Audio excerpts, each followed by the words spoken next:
اگلی صورت ہے سورۃ العادیات، یہ بھی مکی صورت ہے اور اس کی 11 آیات اور 1 رکوع ہے۔ بسم اللہ الرحمن الرحیم۔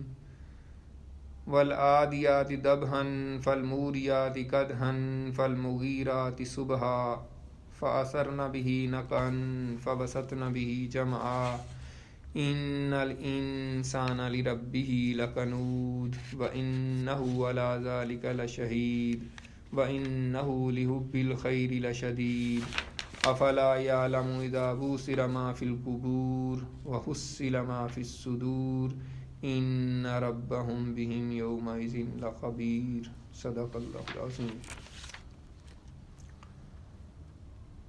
والعادیات ضبحا، قسم ہے گھوڑوں کی جو دوڑتے وقت ہانپتے ہیں۔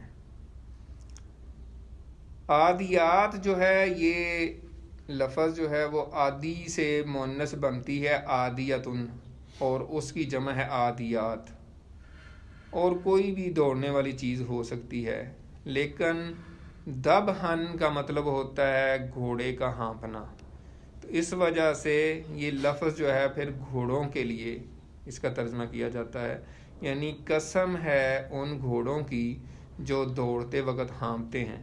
یعنی جب گھوڑا اپنی سپیڈ میں دوڑتا ہے تو اس کی جو آواز نکلتی ہے، ہم کہتے ہیں گھوڑا ہانپ رہا ہے، کیونکہ وہ دوڑ لگا رہا ہے تو ظاہر ہے اس کا سانس پھولے گا اور وہ ہانپے گا، تو اس کو ذبحن کہتے ہیں۔ تو اللہ تعالیٰ نے جیسے پہلے بھی اسلوب ہے، اللہ تعالیٰ مختلف صورتوں میں ہم پڑھ رہے ہیں کہ اللہ تعالیٰ قسمیں کھا کے پھر کوئی مضمون بیان کرتے ہیں، تو یہاں پہ بھی اللہ تعالیٰ نے 5 قسمیں کھا کے ایک بڑی ہی اہم بات کا ذکر کیا ہے۔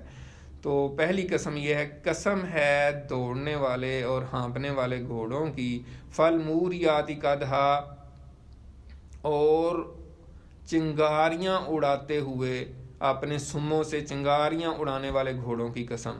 موریات یعنی ایسے گھوڑے جو چنگاریاں اڑاتے ہیں، قدحن اپنے سم مار کے، یعنی جو ٹاپوں سے، یعنی جب گھوڑا بھاگتا ہے پتھر پہ تو وہ، کیونکہ گھوڑے کے نیچے وہ لگے ہوتے ہیں نیل جو لوہے کی، وہ اس کے پاؤں کے نیچے لگاتے ہیں، تو وہ جب پتھر پہ زور سے چلتا ہے دوڑتا ہے تو اس سے چنگاریاں نکلتی ہیں، اور اس میں جو ہے نا بلٹ ان یہ شامل ہے کہ رات کو جب وہ بھاگتا ہے تو اس وقت چنگاریاں، ظاہر دن میں تو سورج کی روشنی میں اب نہیں نظر آئیں گی، لیکن رات کو جب گھوڑے دوڑتے ہیں تو ان کی چنگاریاں نظر آتی ہیں، خاص طور پہ وہ پتھروں پہ ایسے علاقے پہ اگر دوڑیں تو فالموریات قدحن، اور ان گھوڑوں کی جو چنگاریاں اڑاتے ہوئے دوڑتے ہیں، فالمغیرات صبحا، پھر ان کی جو صبح دم چھاپا مارتے ہیں۔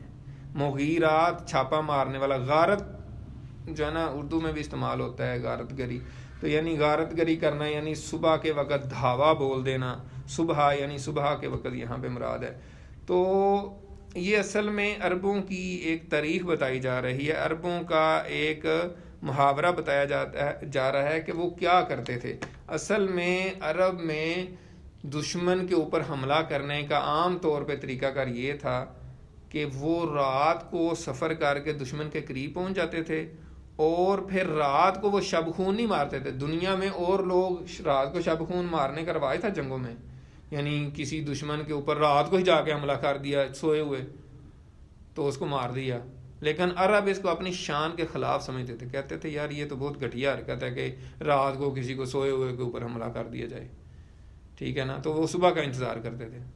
ایسے ہی جیسے انڈیا نے بھی ہمارے آ کے 2 ان کے آئے جہاز اور پے لوڈ پھینک کے راتوں رات چلے گئے، تو ہم نے اس وقت بھی کہا تھا کہ یار یہ کیا بات ہے، راتوں رات چوروں کی طرح آئے اور چلے گئے، تو ہم نے تو پھر دن کے وقت ان کو پھر ٹارگٹ کیا اور 2 طیارے ان کے مار گرائے۔ تو عرب بھی یہ جو ہے نا اپنی شان کے خلاف سمجھتے تھے، اس لیے رات کو وہ سفر کرتے تھے، اور جس دشمن پہ حملہ کرنا ہوتا تھا وہ صبح کے وقت کرتے تھے۔ اس میں ان کو 3 فائدے ہوتے تھے۔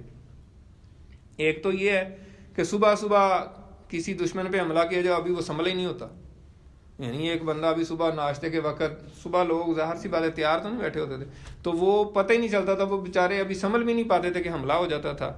ایک تو یہ ان کو فائدہ ہوتا تھا، دوسرا یہ کہ روشنی بھی نکل آتی تھی، اور تیسرا یہ ہے کہ پھر یہ اس الزام سے بھی بچ جاتے تھے کہ یار یہ رات کو انہوں نے حملہ کیا ہے۔ اور اسی حوالے سے نبی اکرم صلی اللہ علیہ وسلم کا بھی یہی طریقہ کار تھا. جب آپ صلی اللہ علیہ وسلم دشمن پر حملہ کرتے تھے تو رات کو سفر کرتے تھے اور صبح کے وقت سحری کے وقت جو ہے نا انتظار کرتے تھے اذان کا جو وقت ہوتا فجر کا, کہ اگر کسی بستی سے اذان کی آواز آتی تھی تو اس پہ حملہ نہیں کرتے تھے, اور اگر اذان کی آواز مطلب آئی ہے تو حملہ نہیں کیا, اگر نہیں آئی تو پھر اس پہ حملہ کرتے تھے. تو یہ آپ کا طریقہ کار تھا. اور یہی طریقہ خیبر کے اوپر بھی, جب یہودیوں کا فتح خیبر ہوا ہے تو اس وقت بھی آپ صلی اللہ علیہ وسلم صبح کے صبح ہی ان پہ جا کے حملہ ور ہو گئے. ابھی وہ لوگ جو ہے نا اپنی کھیتی باڑی کی چیزیں لے کے, کسی نے کدال پکڑی ہوئی ہے, کسی نے درانتی پکڑی ہوئی ہے, کسی نے اپنا جو بھی کھیتی باڑی کا سامان ہوتا ہے, جیسے لوگ صبح صبح ناشتہ کر کے گھر سے آرام سے نکلتے ہیں اپنے کھیتوں کی طرف, تو لوگ ابھی ایسے ہی بس اٹھ کے ابھی نکلے ہی تھے تو پھر انہوں نے شور ڈال دیا کہ محمد آگے محمد آگے, تو آپ نے پھر خیبر کو فتح کر لیا. تو فالمغیراتی صبح, تو ایسے یعنی چنگاریاں اڑانے والے صبح کے وقت گھوڑوں کی قسم, فَأَثَرْنَ بِهِ نَقْعًا, اور پھر گرد و غبار اڑانے والوں کی قسم کہ صبح کے وقت, یعنی صبح کے وقت شبنم ہوتی ہے اور زمین گیلی ہوتی ہے, اس وقت گرد عام طور پہ اتنی اڑتی نہیں ہے. ڈسٹ تو عام طور پہ دوپہر کو اڑتی ہے جب سورج صحیح نکلا ہو اور دھوپ لگی ہو اور خشک ہو گئی ہو چیزیں, لیکن ان کی تیز رفتاری اس میں بیان ہو رہی ہے اصل میں, کہ ایسے تیز رفتار گھوڑے کہ ڈسٹ بیٹھی ہوئی بھی اڑنی شروع ہو جاتی ہے اور گیلی ہونے کے باوجود بھی اڑتی ہے. تو یہاں پہ اس مضمون میں یہ بیان کیا جا رہا ہے کہ وہ گھوڑے کتنے تیز ہوتے ہیں. فَوَسَطْنَ بِهِ جَمْعًا, پھر ان کی قسم جو دشمن کے لشکر میں گھس جاتے ہیں. فَوَسَطْنَ یعنی وسط کہتے ہیں مڈل کو, درمیانے کو, یعنی کسی چیز کے درمیانہ, یعنی وسط مڈ, تو وہ جو ہے نا لشکر کے اندر, دشمن کے لشکر کے اندر جا کے پھر گھس جاتے ہیں وہ جو ہے نا گھوڑے. تو یہ ساری قسمیں اللہ تعالیٰ نے کھائی ہیں. اور اس میں پھر گھوڑے کون سے مراد ہیں, اس میں علماء جو ہیں مفسرین ہیں انہوں نے اختلاف کیا. کچھ کہتے ہیں کہ عام گھوڑے جو جنگ میں استعمال ہوتے تھے عربوں میں وہی ہیں, کچھ نے کہا کہ نہیں اللہ تعالیٰ نے قسمیں کھائی ہیں تو یہ مجاہدین کے گھوڑے سے مراد ہیں, دوسرے نہیں ہیں کہ لوٹ مار کرنے والے گھوڑے, وہ مراد نہیں ہیں. تو اسی حوالے سے پھر جہاد کے لیے گھوڑا رکھنے کی فضیلت بھی مفسرین نے بیان کی ہے کہ حضرت ابو ہریرہ رضی اللہ تعالیٰ عنہ کہتے ہیں کہ حضور پاک صلی اللہ علیہ وسلم نے فرمایا کہ گھوڑا رکھنا 3 قسم پر ہے. یعنی ایک شخص گھوڑا رکھتا ہے تو اس کا ثواب ہوگا, اس کو ایک رکھتا ہے تو اس کو معاف ہے یعنی جائز ہے رکھنا, اور تیسرا جو ہے اس کو گناہ ہوگا. تو اس کی تفصیل آپ صلی اللہ علیہ وسلم نے بیان فرمائی. اس کا مفہوم یہ ہے کہ جو شخص جہاد کے لیے گھوڑا رکھتا ہے اور اس کو کھلاتا ہے پلاتا ہے تو وہ اس کے لیے ثواب کی بات ہے. ایون کہ وہ جو چارہ کھاتا ہے, جو پانی پیتا ہے, جو کچھ بھی وہ کرتا ہے اس کو ثواب ہوگا. اور اس کی نیت یہ ہے کہ میں نے اللہ کے رستے میں اس کو استعمال کرنا ہے, جہاد کے لیے استعمال کرنا ہے. ٹھیک ہے. اور پھر دوسرا شخص ہے, اس نے اس لیے رکھا ہے کہ یار لوگوں کی مجھے ضرورت نہ پڑے, یعنی کسی ظاہر سواری ہے گھوڑا تو مجھے کسی سے مانگنی نہ پڑے سواری, میرے کام ہو جائیں, میں نے کہیں جانا آنا ہے تو میں اس کو استعمال کر سکوں, تو اس کو جائز ہے یعنی اس کو معاف ہے. اور تیسرا وہ شخص جو ریاکاری کے لیے اور فخر کے لیے گھوڑا رکھتا ہے کہ لوگ کہیں ہاں جی کیا بات ہے جناب, ملک صاحب نے بڑا زبردست گھوڑا رکھا ہوا ہے, چودھری صاحب نے بڑا اعلیٰ گھوڑا رکھا ہوا ہے, کیا بات ہے یار, بہت اس کی تو جناب بڑی دوڑ ہے اور یہ بڑا اچھا ہے, تو وہ پھر جو نا اس کو گناہ ہوگا. تو یہ اس وقت گھوڑوں کی بات تھی. آج آپ گاڑی کی بات کر سکتے ہیں. آج جس بندے نے کوئی کار رکھی ہے, اچھی کار ہے, جس طرح بھی ہے, کوئی بھی گاڑی رکھے, اس کی نیت کیا ہے؟ اس کی نیت اگر یہ ہے کہ لوگوں پہ میرا روب ڈلے کہ واہ جی واہ کیا بات ہے یار, اس نے تو فلاں ویزر رکھی ہے, یا پتہ نہیں گاڑیوں کی کون سی اچھی قسمیں ہیں, ٹھیک ہے, تو اگر فخر جتانے کے لیے, لوگوں کے اوپر روب ڈالنے کے لیے کہ لوگ امپریس ہوں اور میری اب جانا مجھے سلیوٹ اس وجہ سے کریں گے میرے پاس اچھی گاڑی ہے, تو یہ گناہ ہے. اگر اس لیے رکھی ہے کہ یار مجھے کہیں بھی جانا پڑ جاتا ہے فیملی کو لے کے, ضرورت ہے, مجبوری ہے, تو جائز ہے. اور اگر اس لیے رکھی ہے کہ یار مجھے دین کے کاموں کے لیے اس کو استعمال کرنا ہے, میں درس کے لیے کہیں جاتا ہوں, کسی کا لیکچر سننے جاتا ہوں, کسی کو قرآن مجید دینے ہیں, کسی کو تبلیغ کے لیے جانا ہے, کسی مطلب دین کے جو بھی کام ہو سکتے ہیں, میں نے اس لیے لینی ہے گاڑی, تو پھر وہ جب تک گاڑی رہے گی اس کا ثواب ہوگا. تو یہ نیت بدلنے سے سارا کچھ بدل جاتا ہے. تو یہی بات ہو رہی ہے اب میں نے بتایا تھا کہ 5 قسمیں کھانے کے بعد اللہ تعالیٰ اہم ترین جو بات کریں گے، اللہ تعالیٰ نے 5 قسمیں کھائیں، جواب قسم کیا ہے؟ یعنی میں نے پہلے بھی بتایا تھا کہ ہم کہتے ہیں اللہ کی قسم، یہ تو میں نے اللہ کی قسم کھا لی، اب جواب قسم کیا ہے؟ کیا کرنا چاہ رہا ہوں میں؟ اللہ کی قسم میں نے یہ کام ضرور کرنا ہے، یا میں یہ جو ہے نا چیز ضرور، فرض کرے میں یہ چیز اللہ کی قسم میں لازمی کھاؤں گا، تو یہ جواب قسم ہے۔ یعنی قسم کھانے کے بعد اس کا ایک نتیجہ ہوتا ہے، جواب قسم اس کو کہتے ہیں۔ تو اللہ تعالیٰ اب جواب قسم بتا رہے ہیں، ان الانسان لربہ لکنود، ان 5 قسمیں کھانے کے بعد اللہ تعالیٰ کہتے ہیں کہ بے شک انسان جو ہے اپنے رب کا بڑا ناشکرا ہے۔ اب گھوڑوں کا ذکر ہو کہ اللہ تعالیٰ نے بندے کا ناشکرے پن کی بات کی ہے، اس میں کیا مطابقت ہے؟ سوچنے کی بات ہے۔ گھوڑوں کی بات ہو رہی تھی اور اب اللہ تعالیٰ نے کہا کہ انسان بڑا ناشکرا ہے، یہ کیا بات ہوئی؟ تو اس میں بات اصل یہ ہے کہ گھوڑا جو ہے وہ کتنا وفادار جانور ہے، یہ اللہ تعالیٰ بتا رہے ہیں کہ گھوڑا کتنا انسان کا وفادار ہے، کہ وہ اس کو صرف، وہ خالق نہیں اس کو پیدا نہیں کیا انسان نے جو اس کا مالک ہے، صرف اس کو کھلاتا ہے، پلاتا ہے، چارہ کھلاتا ہے، ٹھیک ہے، پھر اس کو کہتا ہے، جیسے پوری ابھی بات ہوئی ہے کہ وہ جناب دشمن کے اندر گھس جانا ہے، وہ اس کو ایڑ لگاتا ہے تو وہ بھاگتا ہے، اور کہ وہ سامنے نظر آ رہا ہے کہ دشمن ہے، اس نے تلواریں پکڑی ہوئی ہیں، تیر پکڑے ہوئے ہیں، نیزے پکڑے ہوئے ہیں، لیکن وہ اس کو کہتا ہے کہ چلو ادھر، وہ بھاگتا ہے۔ اس کو نہیں فکر ہوتی کہ یار آگے سے تیر لگے گا، مجھے تلوار لگ جائے گی، مجھے نیزہ مار دے گا، مر جاؤں گا میں کیوں جاؤں؟ ٹھیک ہے، تو وہ کہتا ہے ٹھیک ہے، اور اپنی جان بھی قربان کر دیتا ہے اپنے مالک کے لیے۔ وہ پہلے آگے خود ہوتا ہے، مالک تو بعد میں ہی ہوتا ہے۔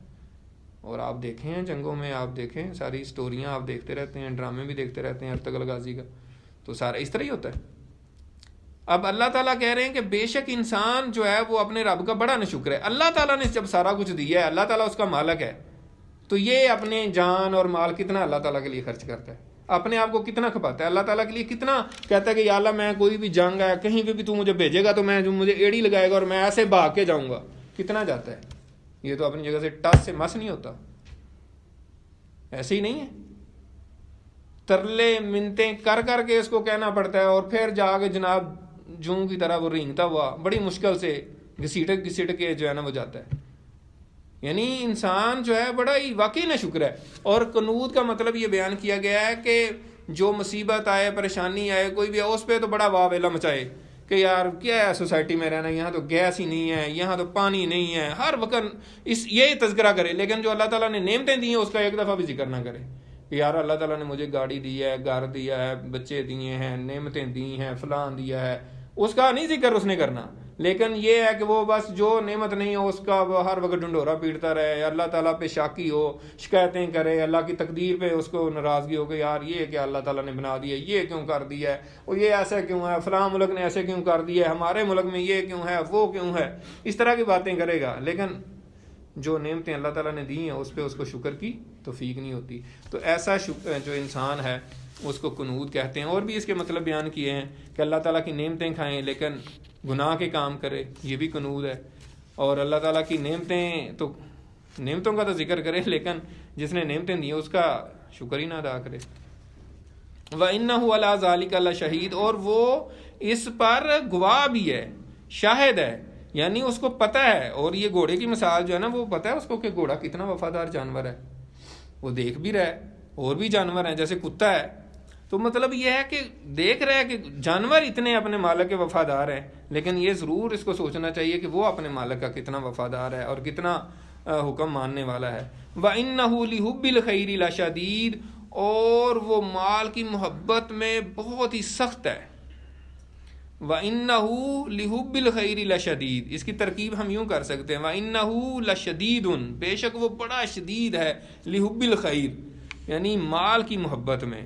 خیر یہاں کہتے ہیں مال کو، یعنی مال و دولت جو ہے، تو مال کی محبت میں انسان بڑا ہی شدید ہے، بڑا ہی، اور یہ اس میں کوئی یہ نہیں ہے کہ بڑے بڑے انسان ہیں جن کو مال کی محبت ہوتی ہے، اور یہ نیچرل ہے، یہ نہیں ہے کہ مال کی محبت کوئی غلط چیز ہے، لیکن یہ ہے کہ اللہ تعالیٰ نے جو لیمٹس بتائی اس کے اندر رہ کے کرے تو ٹھیک ہے۔ لیکن انسان جو ہے بحیثیت انسان اوورآل اللہ تعالیٰ نے بتایا ہے، کسی میں کم تھوڑی بہت زیادہ ہو سکتی ہے، کم زیادہ، لیکن اوورآل ہر انسان کے اندر مال کی محبت ہوتی ہے۔ ہاں انبیاء کی بات ہو رہا ہے اور اللہ تعالیٰ کے نیک بندوں کی بات ہو رہا ہے۔ اور اس دنیا میں انسان مال جمع کرنے کے لیے دیکھیں کیا کیا کچھ کرتا ہے، اور 99 کے چکر میں رہتا ہے، 99 کے چکر میں، پنجابی میں اس کو کہتے تھے 99 کے چکر میں، یعنی وہ ہر وقت یہ سوچتا رہتا ہے. پہلے زمانوں میں ظاہر ہے کرنسی کا یہ لیول نہیں تھا، اس وقت 100 روپیہ پورا کرنا ہی بڑی بات تھی. جب سے یہ محاورہ بنا ہے تو یہ ہے کہ آج سمجھ لیں کہ وہ جناب کروڑ کے چکر میں ہوتا ہے، یا کروڑ بھی آج کل لوگوں کو کوئی وہ حیثیت نہیں ہے. تو مطلب یہ ہے کہ وہ اس چکر میں ہوتا ہے کہ یار میرے پاس نا یہ ابھی اتنے لاکھ ہو گئے ہیں، 95 لاکھ، بس کہیں سے 5 لاکھ اور ہو جائے میرا کروڑ پورا ہو جائے. اگر کروڑ ہو جائے گا پھر کہے گا یار یہ چیزیں ہو گئی ہیں، 10 کروڑ میں نا صرف 1 کروڑ نا 70 لاکھ کم ہے، اب 10 کروڑ کسی طریقے سے پورا ہو جائے. تو اس کو کہتے ہیں 99 کا چکر، یعنی وہ اسی چکر میں رہتا ہے. اس کو استعمال کی اجازت ہے، دولت استعمال کرے جو اس کی ضرورت ہے، گھر میں بچوں کی تعلیم میں، گھر بنانا ہے، گاڑی لینی ہے، جو اس کی ضروریات ہیں وہ کرے. لیکن جب وہ جمع کرنا شروع کر دیتا ہے اور جمع پہ جمع کرتا ہے اور پھر پائل اپ کرتا جاتا ہے، تو اس سے منع کیا ہے کہ یہ صحیح نہیں ہے، اور یہ محبت اس کی شدید ہے.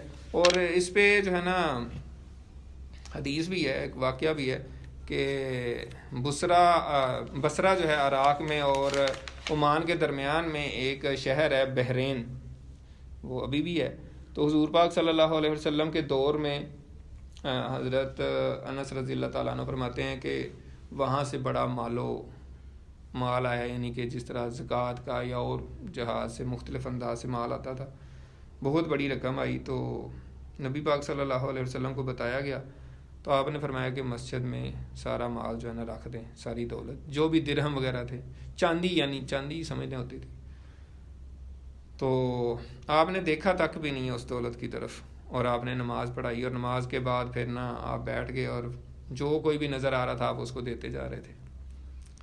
تو حضرت عباس آپ کے چچا جو ہیں رضی اللہ تعالیٰ عنہ وہ آئے، تو انہوں نے کہا کہ حضور مجھے بھی مال دیجئے، کیونکہ غزوہ بدر میں بھی قیدی تھا اور میں نے اپنا بھی فدیہ دیا تھا، اور عقیل کا بھی جو حضرت ابو طالب کے بیٹے تھے ان کا بھی. یعنی آپ یاد دہانی کے طور پہ میں بتا رہا ہوں کہ غزوہ بدر میں حضرت عباس اور عقیل جو ابو طالب کے بیٹے تھے وہ کافروں کی طرف سے جنگ کرنے آئے تھے مدینہ میں، اور پھر یہ گرفتار ہو گئے تھے. بعد میں پھر ظاہر مسلمان ہو گئے ظاہری طور پہ، جو بھی معاملہ تھا. تو حضور پاک صلی اللہ علیہ وسلم نے فرمایا کہ ٹھیک ہے آپ لے لیں، جتنا لینا ہے آپ جتنا لینا ہے لے لیں، آپ نے اس طرح فرمایا. تو انہوں نے اپنی چادر میں فلی اس کو لوڈ کیا، یعنی پورا بھر لیا درہم سے نا، چاندی کے درہم تھے ظاہر جتنی چاندی اس میں آ سکتی تھی، تو فل بھر کے نا چادر، جیسے آپ کو بہت زیادہ چیز تو اٹھانے لگے تو ظاہر وزنی تھی تو اٹھائی نہیں جا رہی تھی. تو پھر انہوں نے کہا کہ حضور کسی بندے کو کہیں کہ مجھے ذرا نا یہ اٹھوا دے نا.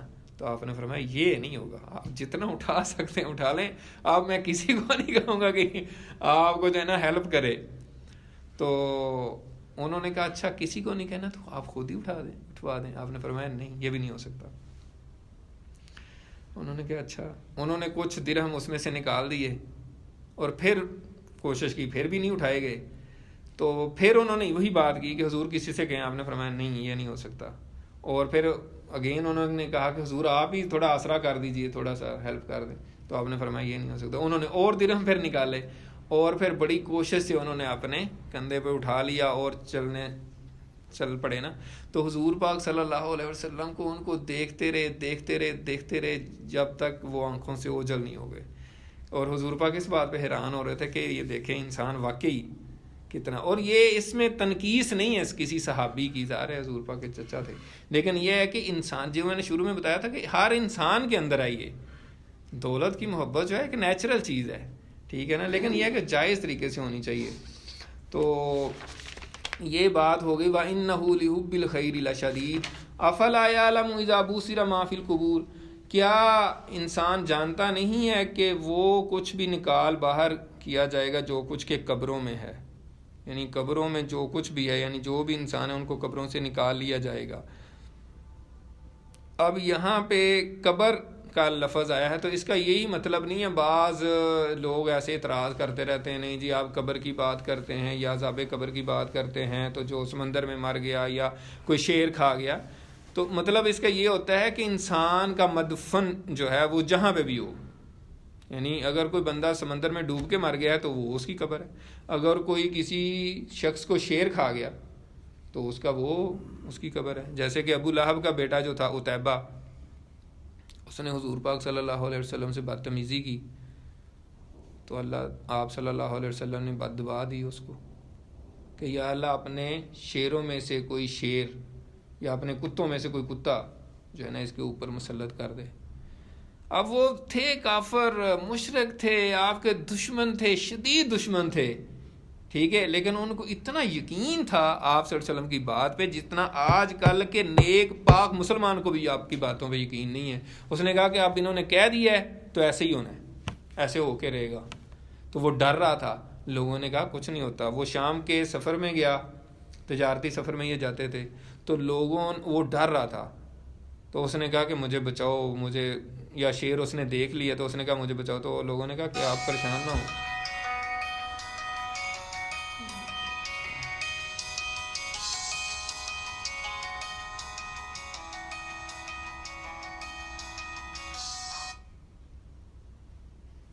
تو اس نے کہا کہ نہیں مجھے جو ہے نا ڈر ہے. تو لوگوں نے پورا جو قافلہ تھا، پہلے تو لوگ اب خود جو لوگ انسان تھے وہ انہوں نے اپنے ارد گرد جو ہے نا اس حلقہ بنا کے اپنے درمیان میں رکھا اس کو، پھر جانوروں کو ارد گرد رکھا. تو انہوں نے کہا کہ اب تو ساروں کو کراس کر کے آپ تک تو نہیں پہنچے گا نا. ایک شیر ہے نا، شیر کو تو عام طور پہ تو ہم یہی سمجھتے ہیں نا کہ اس نے کوئی کھانے کی چیز ہے نا، اس کو چاہیے نا، یعنی وہ اس طرح سینسیبل تو نہیں ہے. یعنی اس کو اگر بھوک لگی ہے تو وہ کسی جانور کو کھا لے گا، یا زیادہ سے زیادہ کوئی رستے میں بندہ آ گیا تو. لیکن اینڈ تک پہنچ کے سینٹر میں کسی بندے کو مارنا تو یہ تو نظر نہیں آتا نا بظاہر. ہم سمجھتے ہیں کہ اس طرح تو نہیں ہوگا، لیکن وہ ایسے ہی ہوا. شیر آیا اور وہ اس تک پہنچا اور اس نے چیر پھاڑ کر کے ٹکڑے ٹکڑے کر دیا. تو یہ ہے کہ اب اس کا مدفن تو وہ شیر ہی بنا نا، شیر کا پیٹ. تو اللہ تعالیٰ تو ہر شخص کو اسی طرح اٹھا دے گا جو زمین میں جہاں جہاں کسی کے ذرات پہنچیں گے. وَحُصِّلَ مَا فِي الصُّدُورِ، اور نکال باہر کیا جائے گا جو کچھ کے سینوں میں ہے، وہ حاصل کر لیا جائے گا، ظاہر کر دیا جائے گا. یہ بھی بڑی اہم آیت ہے اور بہت ہی اس میں معنی ہے. ایک تو یہ ہے کہ کسی بھی انسان کے دل میں کیا ہے یہ اللہ تعالیٰ ہی اس دن ظاہر کرے گا.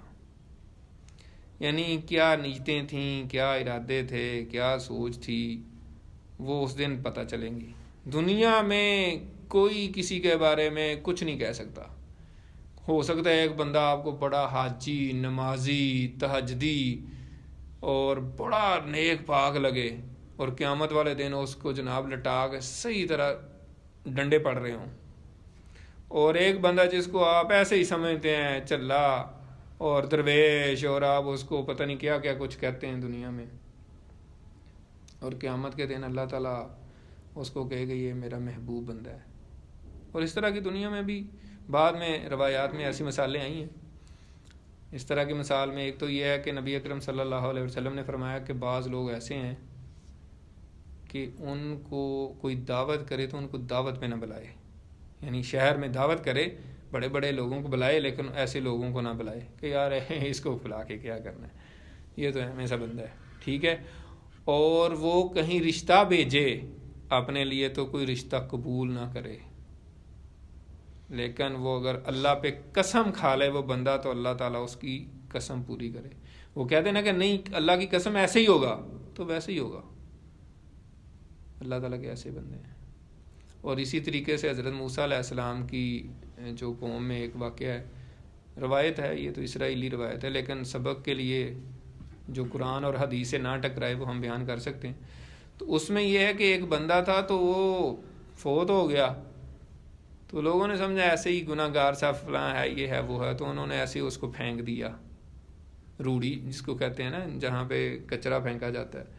تو حضرت موسیٰ کو اللہ تعالیٰ نے وحی کی کہ یار وہ وہاں پہ لوگوں نے اس کو پھینکا ہوا ہے، ٹھیک ہے، وہ میرا محبوب بندہ ہے، آپ اس کو جائیں، وہ اس کو نہلائیں دہلائیں اور اس کو دفن کریں، اس کا جنازہ پڑھیں. تو ظاہر کچھ بھی ہو سکتا ہے. تو وَحُصِّلَ مَا فِي الصُّدُورِ، اس دن سینوں کے راز ظاہر کر دیے جائیں گے کہ کس بندے کی کیا نیت تھی. اور ایک اسلام کی خوبصورتی یہ بھی ہے کہ اگر آج آپ کوئی نیت کر لیں ارادہ کر لیں. اور کوئی بھی شخص ہے، وہ ABC کوئی بھی ہو سکتا ہے، میں ہو سکتا ہوں، آپ ہو سکتے ہیں. جیسے اس کے بارے میں کہا جاتا ہے کہ فرض کریں ایک بندے نے نیت کر لی کہ میں نے قرآن مجید حفظ کرنا ہے، پکی سچی نیت کی، اس نے ارادہ کر لی اور وہ یاد کرنا شروع کر دیتا ہے، اور صرف 2 آیتیں یاد کرتا ہے یا 3 آیتیں یاد کرتا ہے اور فوت ہو جاتا ہے، تو قیامت کے دن اس کو حافظ قرآن اٹھایا جائے گا. تو اسی طریقے سے اگر کوئی امت مسلمہ کی بہتری کے لیے یا اللہ تعالیٰ کی مخلوق کی بہتری کے لیے، یعنی اپنے گلی محلے کی بہتری کے لیے، جس بھی لیول پہ جو اس کی نیت ہے، جو اس کی سوچ ہے، جو اس کی کہ وہ جو کام کرنا چاہ رہا ہے وہ کر پاتا ہے یا نہیں کر پاتا، لیکن اللہ تعالیٰ قیامت کے دن اس کو اس حساب سے اجر دیں گے. تو انسان کو اپنی سوچ جو ہے وہ بلند سے بلند رکھنی چاہیے. ان ربہم بہم یومئذ لخبیر، بے شک ان کا رب اس دن ان سے خوب واقف ہوگا، خوب خبردار ہوگا. یہ مطلب یہ نہیں ہے کہ اللہ تعالیٰ اس دن ہی ان سے واقف ہوگا، اللہ تعالیٰ تو ابھی بھی سب کو جانتا ہے، جو اس سے پہلے جو لوگ تھے اور جو انسانوں نے پہلے کیا اس کو بھی جانتا ہے، اس دن بھی جانے گا. لیکن یہاں پہ قیامت کا ذکر ہو رہا ہے تو اس حوالے سے بات ہو رہی ہے کہ اس دن ان کا رب ان سے پوری طرح باخبر ہوگا، جو کچھ بھی انہوں نے دنیا میں کیا تھا، جس نیت سے کیا تھا. جیسے ہم نے پچھلی صورت میں بھی کہا کہ نیت بھی ساتھ بتائی جائے گی کہ لیروا اعمالہم، تاکہ ان کو ان کے اعمال دکھا دیے جائیں. اور یہاں کہا جا رہا ہے کہ ان کے جو کچھ سینوں میں راز ہوں گے وہ بھی ظاہر کر دیے جائیں گے. یعنی کسی نے جو کچھ کام کیا ہوگا اس میں اس کو بتایا جائے گا کہ یہ تم نے کام کیا تھا، وہ کہے گا ہاں کیا تھا. پھر بتایا جائے گا اس میں تمہاری نیت یہ تھی، تم اس لیے یہ سارا کچھ کر رہے تھے، کہ لوگ کہیں گے واہ واہ یار کیا بات ہے، سید صغیر الدین صاحب نے بڑا اچھا کام کیا ماشاءاللہ، ٹھیک ہے نا، یا جی مصطفیٰ صاحب نے بڑا اچھا کام کیا، یا جہانگیر صاحب نے یہ کام کیا، یا ابراہیم صاحب عبد الرحیم صاحب نے یہ کام کیا. تو مطلب یہ ہے کہ نیت جب تک ٹھیک نہیں ہوگی تو کوئی فائدہ نہیں ہوگا. اور اگر نیت ٹھیک ہو، آپ نے کچھ بھی نہیں کیا تو اس کا بھی اجر ملے گا. اور نیت ٹھیک نہیں تھی، آپ نے پہاڑ بھی گرا لیے اور پہاڑ بھی کھڑے کر لیے، تو اگر نیت کچھ اور تھی تو منہ پہ ماری جائے گی. اور اس طرح کے بھی احادیث آپ سنتے رہتے ہیں، وہ جو ایک اندھا تھا اور ایک نا جو ہے نا جس پہ بال نہیں تھے، گنجا تھا، اور ایک کوڑی تھا، تو ان کی بارے میں بھی اس طرح کی چیزیں، ایک عالم دین تھا، مختلف اس طرح کی چیزیں ہیں کہ ان کی نیت کے اوپر ان کو جو ہے نا جب دیا جائے گا. تو اللہ تعالیٰ سے دعا ہے کہ اللہ تعالیٰ ہم نے جو کچھ سنا ہے، پڑھا ہے، اس پر عمل کرنے کی توفیق عطا فرمائے. اور قرآن مجید جو ہے نا اکثر بزرگ بھی فرماتے ہیں اور علماء کرام بھی، مطلب یہ ہم جو پڑھ رہے ہیں، جو ابھی پڑھا ہے، ہمارا مقصد یہ نہیں ہے کہ ہم یہاں پہ بس ایک شو کرتے ہیں اور بس یہ آئیں جی درس کے لیے، اور جناب ایک بندہ درس کرے اور وہ پڑھ کے تفصیل بیان کر دے اور اٹھ کے ہم چلے جائیں تو ہمارے اوپر کوئی اثر نہ ہو. تو یہ تو درس دینے والے کو بھی پھر کوئی فائدہ نہیں ہے اور سننے والے کو بھی کوئی فائدہ نہیں ہے. تو اصل یہ ہے کہ ہم جو کچھ پڑھیں وہ ہمارے اوپر اثر کرے، ٹھیک ہے نا.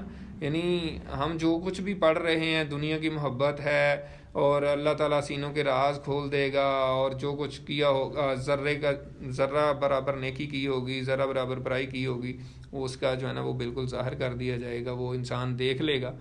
تو یہ ساری چیزیں ہمارے سامنے رہنی چاہیے اور اللہ تعالیٰ سے دعا ہے کہ ہم اس پہ عمل کر سکیں. تو وآخر دعوانا الحمدللہ رب العالمین. سبحانک اللہم و بحمدک، نشہد ان لا الہ الا انت، نستغفرک و نتوب الیک. جزاکم اللہ خیر.